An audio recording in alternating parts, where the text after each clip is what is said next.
My name is Mike Fraser. I'm the CEO of Goldfields.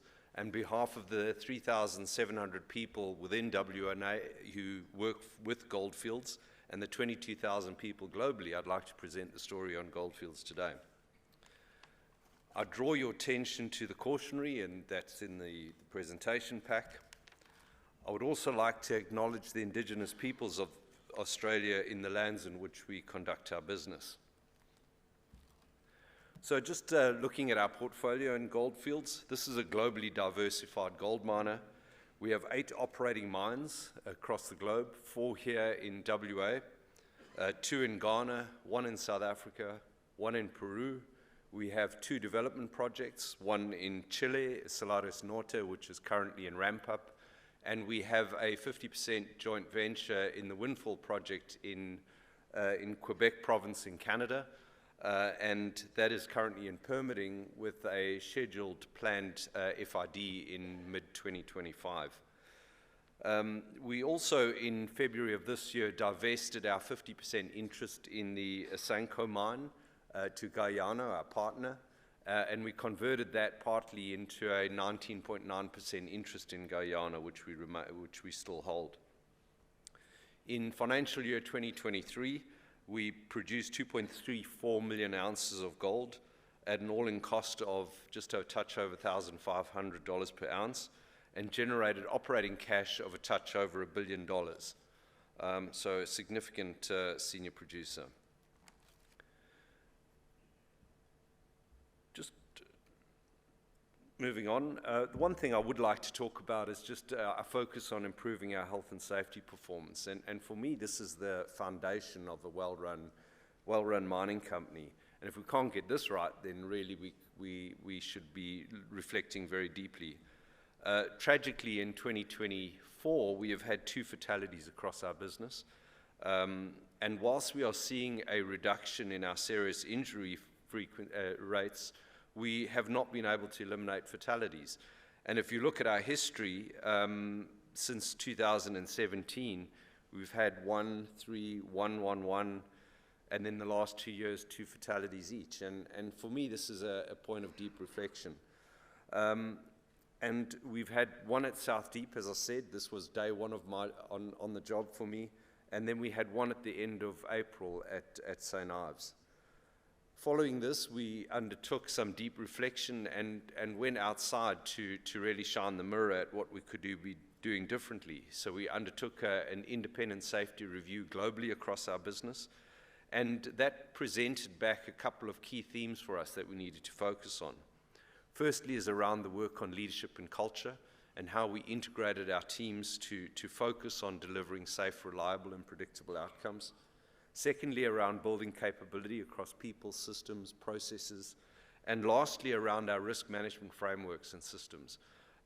So our transformation around safety performance is going to go really to the core of how we work in our business. And this is going to be underpinned by a deep belief that we can guarantee that people can go home safe and well at the end of every shift. Across our industry, and I spent some time yesterday at the Remembrance Wall at the WA Museum, and over 135 years of working in this and mining gold, we've probably lost around 1,200 people, a kind of rough estimate of names on that board. And it's only in the last 30 years that we've been able to deliver years of 0 fatalities. And that's through the hard work and commitment of everyone to focus on safe outcomes. And I'm absolutely convinced if we continue to work in that way, we'll deliver safety performance that we want. Just turning to our Australian operations. So in Australia, our 4 mines form the base of Goldfields production globally and accounts for 45% of our production ounces. This portfolio forms the basis of our business and will continue to produce in excess of 1 million ounces per annum well into the 2030s.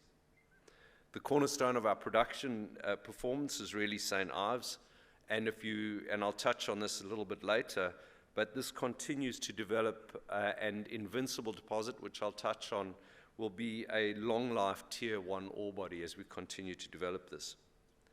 In Gruyere, that's our partnership with Gold Road. We've certainly been impacted by the ramp-up over the last couple of years, And we also were impacted by a significant rain event in March leading into April, which lost us around 8 weeks of production. The focus there is really ramping up the fleet performance, and we expect to get that to a 65 million tonne per annum run rate going forward. At Granny Smith, again, this is a really good long-term predictable performer in our portfolio. The focus there is on ongoing modernization, efficiency improvements. We've got mill capacity there, and whatever we can do through the team to continue to fill that mill will translate into improved value.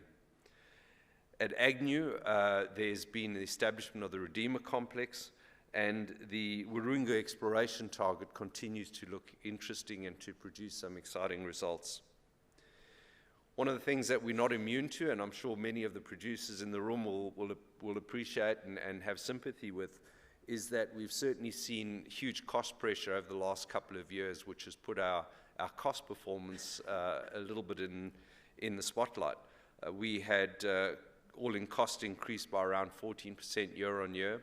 A lot of that is on the back of increased development in some of our mines, but also structural and underlying cost inflation, particularly in the areas of labor, which, again, we're not immune to shortages of labor in our environment. Just turning to exploration and growth. In 2023, we spent in excess of $80 million at our Australian assets to sustain production. This is in form of ongoing development exploration as well as nearby brownfield exploration. In addition, we have increased and reinvigorated our focus on greenfield exploration activities, not just within Australia, but equally in the rest of the world. And in Australia, we have focused on really partnering for success and in order to build our pipeline of early stage opportunities. And if you just go back to some of the recent successes and call out in May 2024, we entered into a JV earning agreement on the West Tanami project with Kili Resources. In October 2023, we entered into an arrangement with Great Southern Mines to earn into the Edinburgh Park project. We also participated in the Hamlin Gold IPO, where we owned just a touch over 14% of their interest. And there's a number of other targets that we continue to develop and explore. And hopefully what you'll see out of Goldfields is a keen interest to participate in the development of the Australian gold industry. We are very proud to be part of the industry in Australia. We are very keen and interested to continue to be an active player in the development of the industry.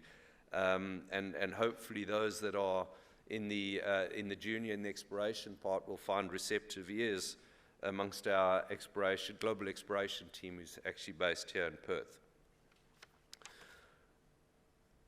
Turning on to St. Ives, and for many of you will know, St. Ives has been an asset that's been around for a very long time, and we've certainly have spawned and produced a number of opportunities for juniors and other developers along the time, and most recently have provided an opportunity for Westgold to grow through the acquisition of Karora Resources. For many of you may know that was actually part of the original St. Ives tenement. In our view, St. Ives is a premier asset, and in our portfolio, this will be a cornerstone asset for decades to come. And in particular, as we talk about the Invincible ore body, we believe that this will be a tier 1 ore body that will continue to produce for years to come. The Invincible Complex, along with the satellite deposits and the portfolio of exploration opportunities that this tenement provides, will, in our view, provide the cornerstone for this to continue to produce at its current levels for years to come. The Invincible deposit, we continue to drill out and continue to deliver exceptional drilling results as we go out depth and laterally. One of the things that we have committed to at St. Ives, and again it makes it a lot easier when you have these long life opportunities, is a significant investment in our renewables project at St. Ives. We are putting our largest investment in renewables to date at St. Ives, where we will be investing around $295 million into a solar and wind farm, which will provide around 73% of the electricity needs for St. Ives. So just moving on to the Invincible Complex, and what you can see, I know it's kind of a busy slide, it just shows you the extent of that Invincible deposit and the development that has been, the drilling that has been done to date. This is a complex that continues to drill out at depth and laterally. We really haven't touched the sides on that ore body. But we do know, and this is not atypical of the mines in Western Australia, as they get to depth, you often get this challenge of structural inflation. So in order to offset this future-facing structural cost inflation of mining deeper, we are looking at alternative ore handling methods. We have got a study in place on putting a 7-kilometer decline which will connect the Invincible underground into the Lefroy plant. And again, that's a technology and an ore handling system that only gets enabled through the integration of a renewable energy platform. So we are particularly excited about the opportunity that this presents, and absolutely believe that the Invincible Complex and the St. Ives mine will be an asset that certainly within this region we'll be proud of, and in particular be proud to be part of the Goldfields organization.